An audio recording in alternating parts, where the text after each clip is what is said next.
ओम नमो भगवते वासुदेवाय नमः। आप सभी का आपके अपने चैनल अनाद धारा में बहुत बहुत स्वागत है। आप सभी का दिन शुभ हो, आप सभी स्वस्थ रहें। आज आप सुनेंगे माघ मास महात्म्य का अध्याय 14। सूत जी कहते हैं, तब से लेकर वह स्थान तीनों लोकों में उत्तम तीर्थ के रूप में विख्यात हुआ, जो धर्म, अर्थ, काम और मोक्ष चारों पदार्थों के देने वाला है। जो मनुष्य श्रद्धा युक्त मन से वहां रहकर मृत्यु को प्राप्त होता है, वह पापाचारी हो तो भी मोक्ष को प्राप्त होता है। कीट, पक्षी, पतंग, पशु, मृग आदि जितने जंतु हैं, वे भी वहां मरने पर निश्चय ही भगवान शिव के लोक में जाते हैं। जो श्रद्धा से पवित्र किए हुए मन के द्वारा वहां स्नान करते हैं, वे स्वर्ग लोक में जाते हैं। फिर विश्वामित्र ने उस तीर्थ का उत्तम महात्म्य देखकर कुरुक्षेत्र छोड़कर वहीं निवास किया तथा अन्य अन्य शांत स्वभाव वाले मुनि भी दूसरे तीर्थों को त्याग कर बहुत दूर दूर से वहां आ गए और वहीं आश्रम बनाकर रहने लगे। इस प्रकार उस तीर्थ के प्रभाव से सब मनुष्य स्वर्ग को जाने लगे। तब कोई भी न यज्ञ करता था, न व्रत, न दान देता और न दूसरे किसी स्थान का सेवन ही किया करता था। केवल उसी तीर्थ में एकाग्र चित्त होकर लोग स्नान करते और उत्तम विमान पर चढ़कर स्वर्ग लोक में चले जाते थे। उस समय स्वर्ग लोक मनुष्यों से भर गया। श्रेष्ठ देवताओं से स्पर्धा करने वाले मनुष्यों के द्वारा स्वर्ग को भरपूर हुआ देखकर स्वार्थ वायु ने इंद्र की आज्ञा पाकर पृथ्वी तल पर स्थित उस हाटकेश्वर क्षेत्र को चारों ओर से धूल से आच्छादित कर दिया। इस प्रकार वह तीर्थ भूमि केवल स्थल मात्र रह गई। उसके बाद सर्वत्र यज्ञ आदि सत्कर्म होने लगे। फिर पाताल से नागलोक बिल के मार्ग से मृतलोक में आते पृथ्वी पर सब ओर घूमते हुए यहाँ के भोगों का इच्छा अनुसार उपभोग करके फिर उसी मार्ग से अपने निवास स्थान को लौट जाते थे। इससे वह स्थान इस पृथ्वी पर नागबिल के नाम से विख्यात हुआ। एक समय वज्र के द्वारा वृत्तासुर का वध करने से इंद्र को ब्रह्म हत्या लग गई थी। तब उनको इसका बड़ा दुख हुआ। इस प्रकार दुख को प्राप्त हुए इंद्र एक पर्वत पर चढ़कर मृत्यु का निश्चय करके वहां से अपने ऊपर को नीचे गिराना ही चाहते थे कि आकाशवाणी हुई कि इंद्र ऐसा दुस्साहस न करो। इस पातक से शुद्ध होने के लिए सावधान होकर उपाय सुनो। हाटकेश्वर क्षेत्र में जहां भगवान शिव स्वयं विराजमान है, वहां जाओ और वहां जिस बिल के मार्ग से नाग लोग इस पृथ्वी पर आते जाते हैं, उसी मार्ग से तुम भी पाताल में प्रवेश करो और वहां पाताल गंगा में स्नान करके हाटकेश्वर महादेव की पूजा करो। इससे तुम अवश्य पाप से मुक्त हो जाओगे। यह आकाशवाणी सुनकर इंद्र शीघ्र ही उस क्षेत्र में गए और नागबिल के मार्ग से पाताल में प्रवेश करके वहां की गंगा में स्नान किया। स्नान के बाद हाटकेश्वर लिंग का पूजन किया। इससे क्षण मात्र में उनका शरीर निर्मल हो गया और तेज भी बढ़ गया। इसी समय ब्रह्मा, विष्णु आदि सब देवता वहां आए और अत्यंत प्रसन्न होकर पाप मुक्त इंद्र की से इस प्रकार बोले, देवराज, तुम ब्रह्म हत्या से मुक्त होकर परम पवित्र हो गए हो। अतः आओ हम साथ ही स्वर्गलोक को चलें। फिर सब देवता स्वर्गलोक को चले गए। इंद्र को पुनः देवताओं का राज्य प्राप्त हुआ और स्वर्ग में वृत्तासुर के मारे जाने से बड़ा भारी उत्सव मनाया गया। जो कोई मनुष्य एकाग्रचित होकर माघ के महीने में भक्ति पूर्वक इस प्रसंग का कीर्तन और श्रवण करता है, वह जरा मृत्यु से रहित होकर परम धाम को प्राप्त होता है। सूत जी कहते हैं, फिर देव गुरु बृहस्पति जी ने इंद्र से कहा, देवराज, पृथ्वी पर हिमालय नाम से विख्यात एक पर्वत है। उसके 3 पुत्र हैं, मैनाक, नंदी व धन और रक्तशंग। उनमें से तीसरे पुत्र रत्नशंग को ले आओ और उसी के द्वारा नागलोक के इस बिल को भर दो। बृहस्पति जी का यह वचन सुनकर इंद्र हिमालय पर्वत पर गए। वहां उन्होंने हिमाचल से उनके पुत्र को मांगा। हिमाचल ने उनकी आज्ञा सिरोधार्य की और पुत्र को उनके साथ जाने की आज्ञा दे दी। वह रक्तशृंग बोला, पिताजी, मेरे दोनों पंख इन्हीं इंद्र ने काट डाले हैं, अतः अब मुझ में यहाँ से जाने की शक्ति नहीं है। ये मुझे ले जाने का विचार छोड़कर कोई दूसरा उपाय सोचें। तब इंद्र बोले, रक्तशृंग, मैं तुम्हें अपने हाथ पर रख कर ले चलूंगा। तुम्हारे ऊपर हरे भरे शोभा संपन्न वृक्ष उत्पन्न होंगे। तुम्हारे सब ओर पुण्य तीर्थ एवं देव मंदिर बनाएंगे। मुनियों के आश्रम बनेंगे। उस भूमि में पापी पुरुष भी तुम्हारा दर्शन पाकर तृप्त हो जाएंगे। इसलिए तुम मेरे साथ शीघ्र चलो। यदि आनाकानी करोगे तो इस वज्र से तुम्हारे सैकड़ों टुकड़े कर दूंगा। इंद्र की यह बात सुनकर रक्तशृंग डर गया और सहसा वहां जाकर उस नागमिल में घुस गया। इस प्रकार हिवा कुमार रक्तशृंग को उस बिल पर बिठाकर इंद्र ने कहा, तुम मुझसे कोई वर ग्रहण करो।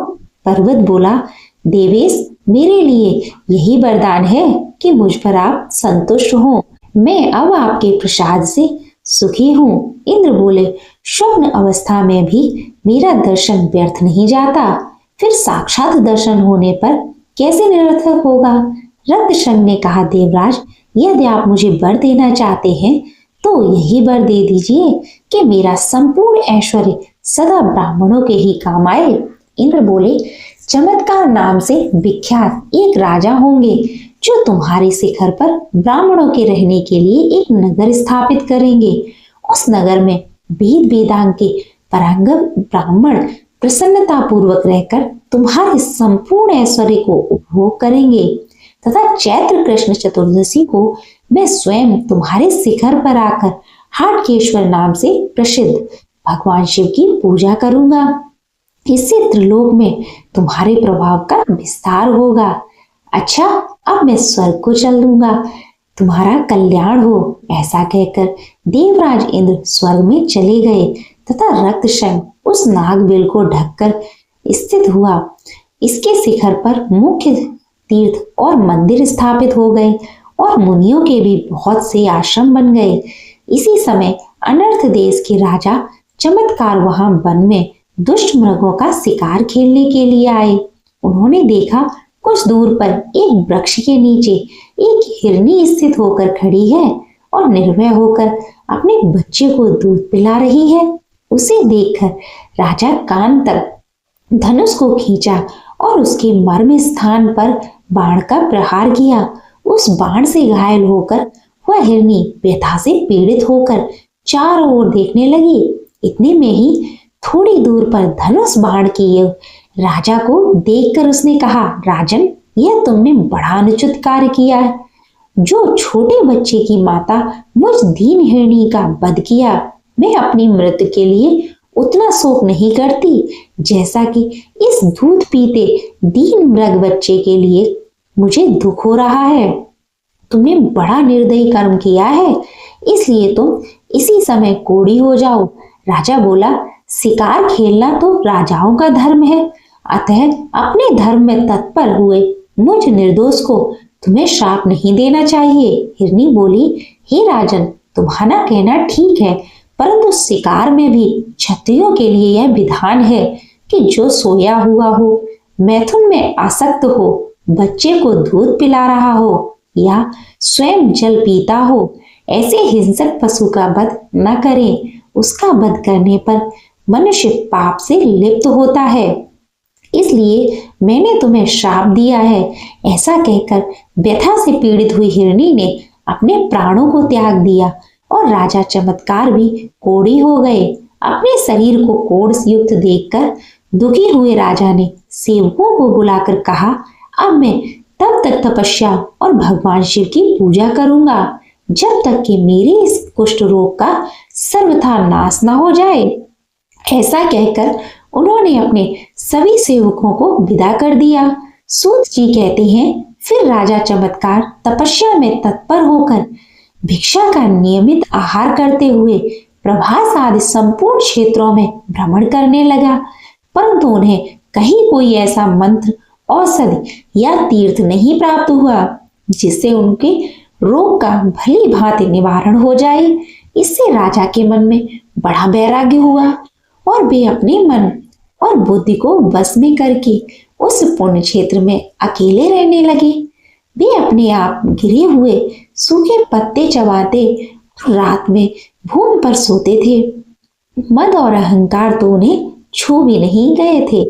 फिर कुछ काल के बाद उन्होंने तीर्थ यात्रा के लिए जाने वाले बहुत से श्रेष्ठ ब्राह्मणों को देखा और उन सबको विनीत भाव से प्रणाम करके कहा, विप्र, मैं अनर्थ देश का सूर्यवंशी राजा हूँ। मेरा नाम चमत्कार है।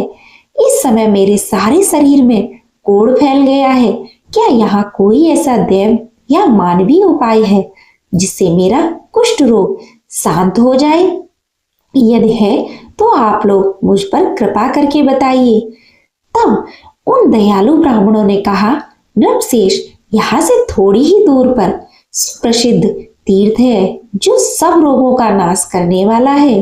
जो मनुष्य रोगग्रस्त होने, अंधे, मूर्ख, किसी अंग से हीन या अधिक अंग वाले, कुरूप और विकृत मुख वाले हैं, वे भी चैत्र मास के कृष्ण पक्ष की आदित्य तिथि यानी चैत्र पूर्णिमा को चित्रा नक्षत्र के योग में वहां स्नान करके उपवास करने पर उसी क्षण रोग से रहित हो जाते हैं। और राजा ने पूछा, विप्र, संग तीर्थ का ज्ञान मुझे जैसे हो और उसकी उत्पत्ति किस प्रकार हुई है, यह सब आप लोग विस्तार पूर्वक बताइए। तब ब्राह्मण बोले, राजन, पूर्व काल में इस पृथ्वी पर लिखित नाम से प्रसिद्ध एक श्रेष्ठ मुनि रहते थे। वे सिंडल मुनि के पुत्र थे। उनके छोटे भाई का नाम शंख था। शंख भी अपने बड़े भाई की भांति धर्मशास्त्र के ज्ञाता थे और कंदमूल फल का आहार करते हुए सदैव तपस्या में संलग्न रहते थे। एक दिन शंख भूख से अत्यंत पीड़ित होकर लिखित के आश्रम पर गए। महात्मा लिखित का आश्रम सूना था तो भी यह फल अपने ही हैं, ऐसा मानकर शंख ने बहुत से फल तोड़ लिए और उन्हें खा लिया। इस समय लिखित अपने शिष्य के साथ वहां आए और शंख को फल लिए हुए देखकर क्रोधित होकर बोले, तुमने मेरे दिए बिना ही ये फल कैसे ले लिए? क्या तुम यह नहीं समझते कि इस प्रकार बिना पूछे लेने से चोरी रूप दोष से बंद हो जाता है? शंख बोले, द्विश्रेष्ठ, आपने जो कुछ कहा है वह सत्य है। मैंने आपके सूने आश्रम में से यह फल लिए हैं, अतः मेरे लिए चोरी का उचित दंड दीजिए, जिससे मेरा इस लोक और परलोक दोनों सुखद हो। तब लिखित ने उसी क्षण अपने भाई शंख के दोनों हाथ कटवा दिए। हाथ कट जाने पर शंख अपने आश्रम में लौट आए। वहां उन्होंने पुनः बड़ी घोर तपस्या की। इससे संतुष्ट होकर महादेव जी ने उन्हें प्रत्यक्ष दर्शन दिए और कहा, ब्राह्मण, तुम मनोवांछित वर मांगो। तब शंख बोले, देव, मेरे दोनों हाथ पुनः पूर्वत हो जाएं और यह तीर्थ मेरे नाम से प्रसिद्ध हो।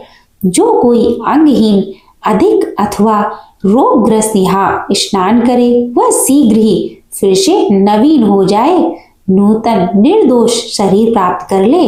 भगवान शिव ने कहा, विप्र, आपसे यह तीर्थ तुम्हारे नाम से विख्यात होगा। चैत्र मास के शुक्ल पक्ष में जब चंद्रमा चित्रा नक्षत्र में स्थित हो, उस समय जो कोई नूना या अधिका मनुष्य भी यहाँ स्नान करेगा वह स्वर्ण के समान गौर और स्वर्ण सुंदर हो जाएगा। उस दिन वह श्राद्ध करने से पितर लोग उत्तम तीर्थ को प्राप्त होंगे। विप्रवर, आज चैत्र मास का शुक्ल पक्ष है। आज तीसरे पहर चंद्रमा का चित्रा नक्षत्र से योग हो जाएगा। उस समय उपवास पूर्वक भली भांति स्नान करने पर तुम्हारे दोनों हाथ तत्काल पूर्वत सुंदर रूप से युक्त हो जाएंगे। ऐसा कहकर भगवान शिव अंतर ध्यान हो गए और शंख मुनि ने दिन के तीसरे पहर में स्नान किया। स्नान करते ही उनके दोनों हाथ पूर्वत हो गए। हे नरशेष, इसलिए तुम भी चैत्र शुक्ल पक्ष में जब चंद्रमा चित्रा नक्षत्र पर स्थित हो उस तीर्थ में स्नान करो। इससे तुम सब रोगों से मुक्त हो जाओगे, इसमें तनिक भी संशय नहीं है। इस तीर्थ के लिए जो समय और योग बताया गया है उसके पर्याप्त होने पर हम साथ चलकर तुमको उस तीर्थ का दर्शन कराएंगे।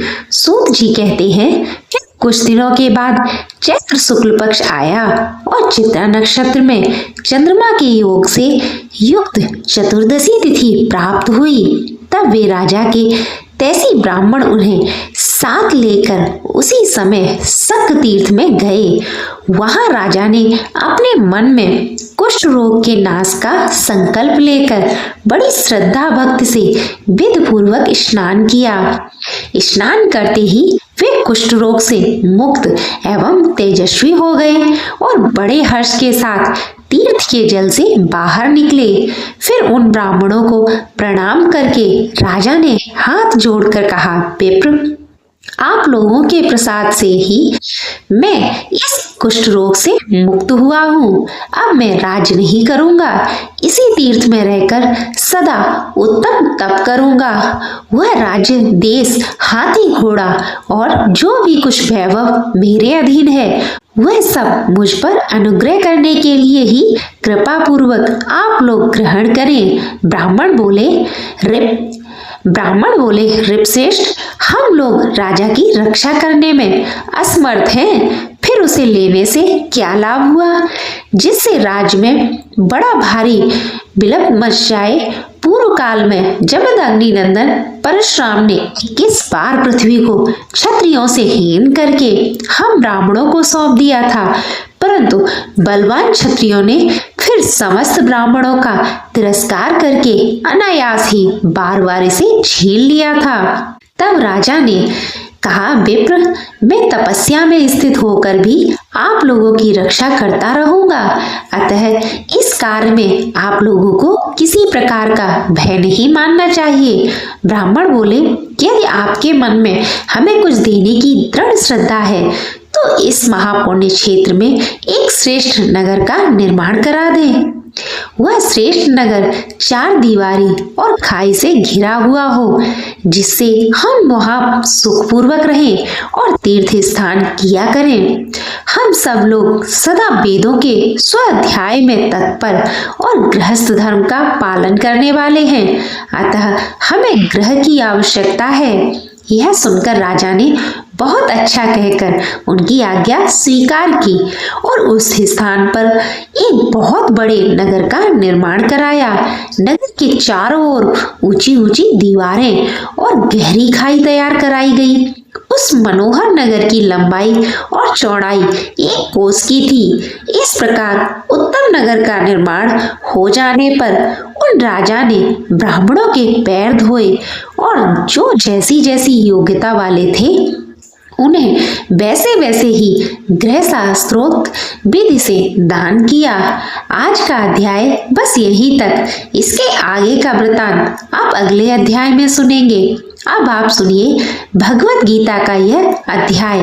भगवान श्री कृष्ण अर्जुन से बोले, हे पार्थ, तो मेरे अनन्य प्रेम से आसक्त हुआ, मन वाला और अनन्य भाव से मेरे परायण होकर योग में लगा हुआ, मुझको संपूर्ण विभूति, बल, ऐश्वर्य आदि गुणों से युक्त सबका आत्मरूप जिस प्रकार संशय रहित जानेगा, उसको सुन।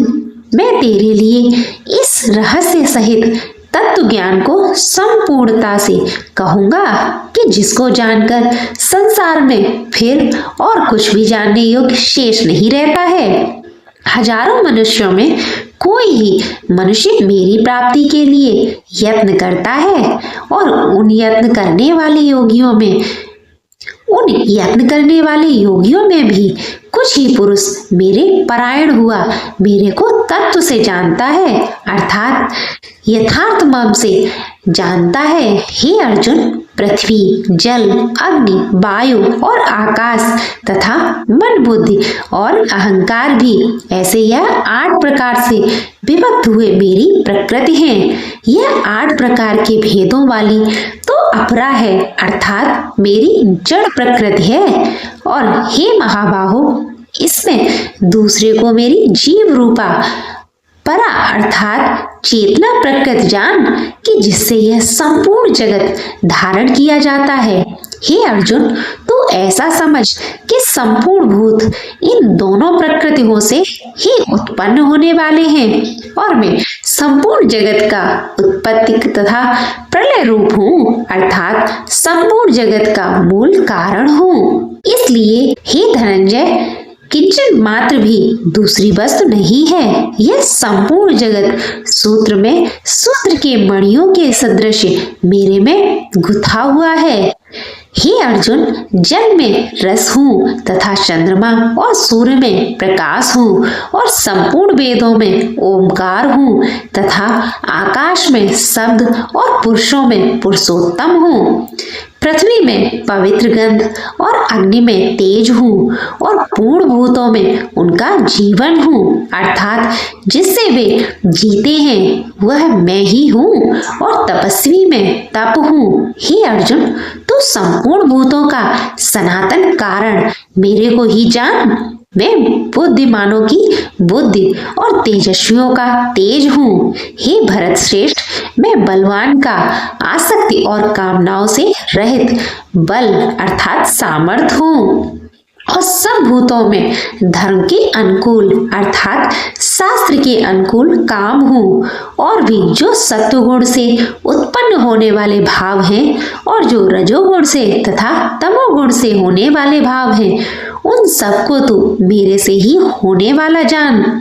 ऐसा जान, परंतु वास्तव में इनमें मैं और वे मेरे में नहीं हैं। गुणों के कार्य रूप, सात्विक, राजस और तामस इन तीनों प्रकार के भावों से अर्थात राग, द्वेष आदि विकारों से और संपूर्ण विषयों से यह सब संसार मोहित हो रहा है। इसलिए इन तीनों गुणों से परे मुझ अविनाशी को तत्व से नहीं जानता, क्योंकि यह अलौकिक अर्थात अति अद्भुत त्रिगुणमय मेरी योग माया बड़ी दुष्कर है। परंतु जो पुरुष मेरे को ही निरंतर भजते हैं वे इस माया को उल्लंघन कर जाते हैं अर्थात संसार से तर जाते हैं। ऐसा सुगम उपाय होने पर भी माया द्वारा हरे हुए ज्ञान वाले और आसुरी स्वभाव को धारण किए हुए तथा मनुष्यों में नीच और दूषित कर्म करने वाले मूल लोग तो मेरे को नहीं भजते। हे भरतवंशियों में श्रेष्ठ अर्जुन, उत्तम कर्म वाले आर्थी, आर्थ, जिज्ञासु और ज्ञानी अर्थात निष्काम ऐसे 4 प्रकार के भक्त मेरे को भजते हैं। इनमें भी नित्य मेरे में एक ही भाव से स्थित हुआ अनन्य प्रेम भक्ति भाव वाला ज्ञानी भक्त अति उत्तम है, क्योंकि मेरे को तत्व से जानने वाले ज्ञानी को मैं अत्यंत प्रिय हूँ और वह ज्ञानी मेरे को अत्यंत प्रिय है। यद्यपि यह सब ही उदार है अर्थात श्रद्धा रहित मेरे भजन के लिए समय लगाने होने से उत्तम है, परंतु ज्ञानी तो साक्षात मेरा स्वरूप ही है, ऐसा मेरा मत है, क्योंकि वह स्थित बुद्धिजन भक्त अति उत्तम गति स्वरूप मेरे में ही अच्छी प्रकार स्थित है, जो बहुत जन्मों के अंत के जन्म में तत्व ज्ञान को प्राप्त हुआ ज्ञानी सब कुछ वासुदेव को ही है अर्थात वासुदेव के सिवा अन्य कुछ है ही नहीं। इस प्रकार मेरे को भजता है वह महात्मा अति दुर्लभ है। हे अर्जुन, जो पुरुष वे तो अपने स्वभाव से हैं, जो सकाम भक्ति जिस जिस देवता के स्वरूप को श्रद्धा से पूजना चाहते हैं वह उस भक्त की मैं उसी देवता के प्रति श्रद्धा को स्थिर करता हूँ। वह पुरुष उस श्रद्धा से युक्त हुआ उस देवता के पूजन की चेष्टा करता है और उस देवता से मेरे द्वारा ही विधान किए हुए उन इच्छित भोगों को निसंदेह प्राप्त होता है। परंतु उन अल्प बुद्धि वालों का वह बल नाशवान है तथा वे देवताओं को पूजने वाले देवताओं को प्राप्त होते हैं और मेरे भक्त चाहे जैसे ही भजे शेष में वे मेरे को ही प्राप्त होते हैं। ऐसा होने पर भी सब मनुष्य मेरे भजन नहीं करते।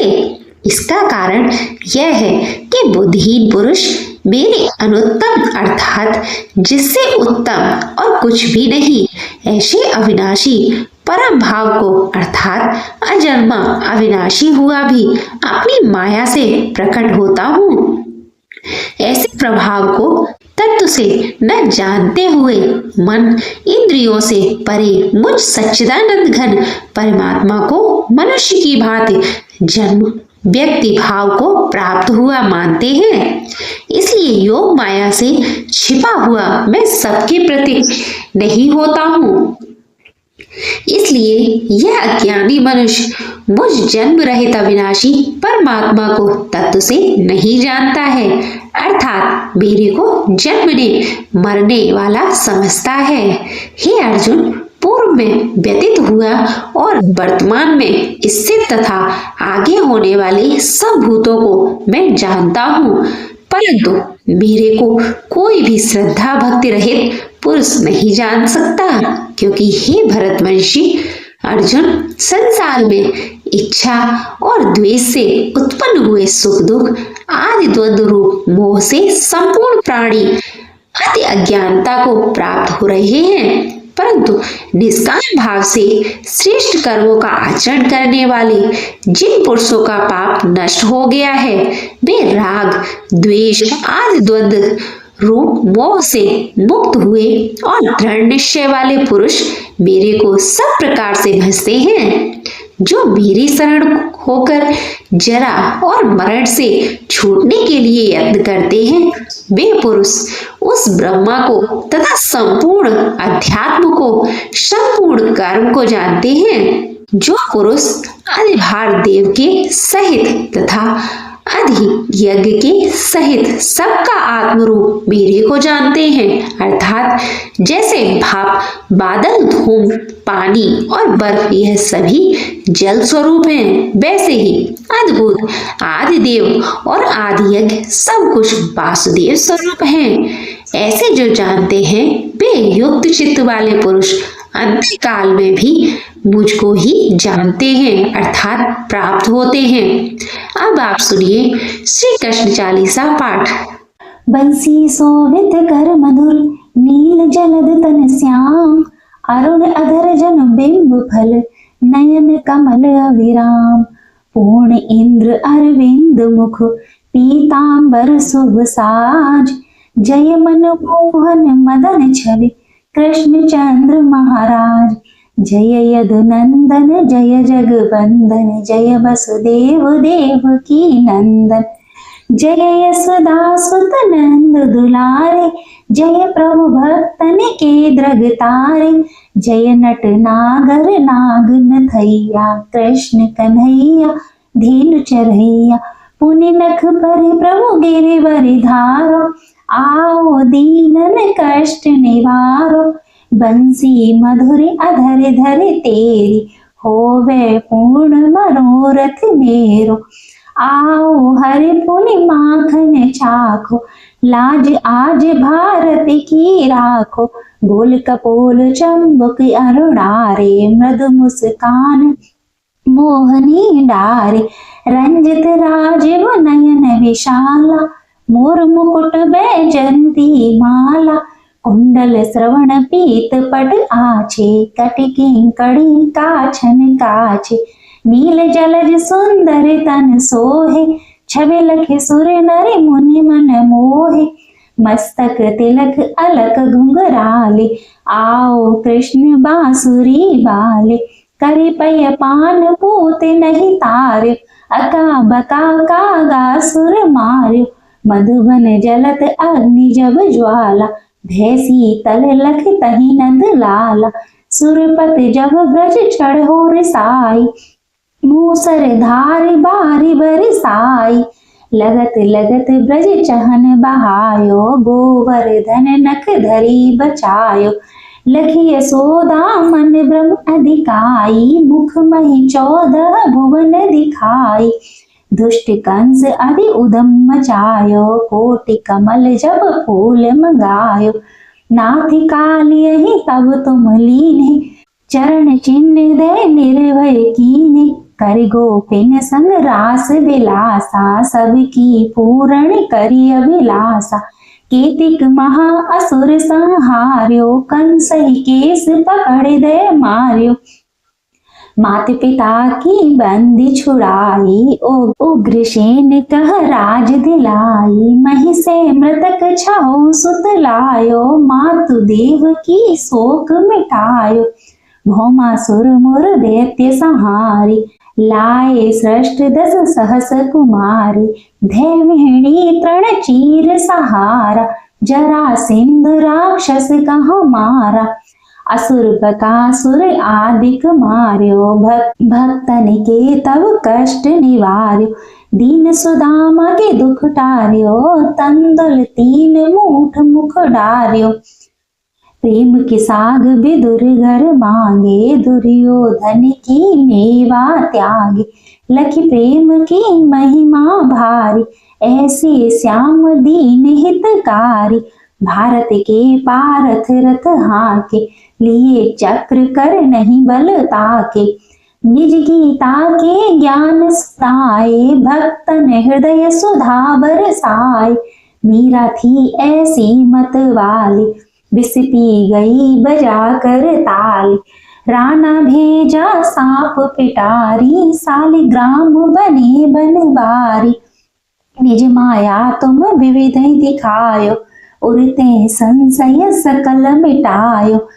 तब सत निंदा करे तत्काला, जीवन मुक्त भयउ शिशुपाला। जब ही द्रौपदी टेर लगाई, दीनानाथ लाज अब जाई। तुरत ही बसन बने नंद लाला, चढ़े चीर भे अरि मुह काला। असनाथ के नाथ कन्हैया, डूबत भंवर बजावत नैया। सुंदर दास आस उर धारी, दया दृष्ट की जय बनवारी। नाथ सकल मम कुमति निवारो, क्षमहु बेग अपराध हमारो। खोलो पट अब दर्शन दीजे, बोलो कृष्ण कन्हैया की जय। यह चालीसा कृष्ण का पाठ करे उर्धार, अष्ट सिद्ध नव निधि फल लहे पदार्थ चार। कृष्ण चालीसा समाप्त हुआ। अगर आपको यह वीडियो अच्छी लगी हो तो इसे लाइक करें, ज्यादा से ज्यादा शेयर करें और अनाद धारा चैनल को अवश्य सब्सक्राइब कर लें, जिससे आगे आने वाली प्रत्येक वीडियो सबसे पहले आप तक पहुंचे। बोलो श्री कृष्ण भगवान की जय।